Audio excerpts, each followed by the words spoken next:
एक छोटा व्यापारी पास के ही गांव में रहता था। उसके पास एक गधा था। वह प्रतिदिन गधे पर सामान रखकर गांव-गांव सामान बेचने जाता था। यह क्रम पिछले कई सालों से चला आ रहा था। एक दिन व्यापारी ने गधे पर नमक की बोरियां लादी और उसे बेचने के लिए पास ही के एक गांव जा रहा था। रास्ते में उसे एक छोटी नदी पड़ती थी। नदी पार करते करते गधा अचानक नदी में गिर गया और गधे का बोझ कम हो गया। इससे गधे को बहुत राहत मिली।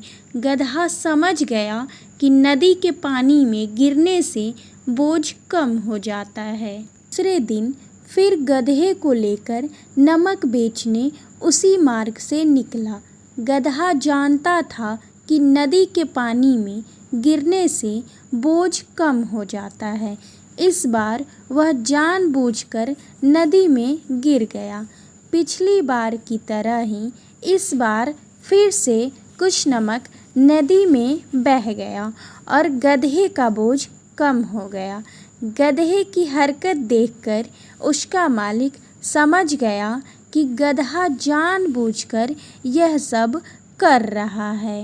अगले दिन व्यापारी माल बेचने के लिए जा रहा था।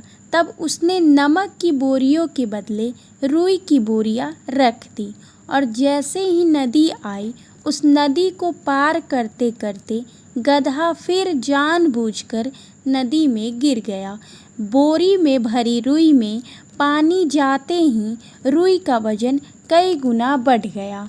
गधे को उठने और पानी से निकलने में बहुत ज़्यादा मेहनत करनी पड़ी। उस दिन गधा बहुत ज़्यादा थक गया। अब गधे को अपनी गलती का एहसास हो गया था।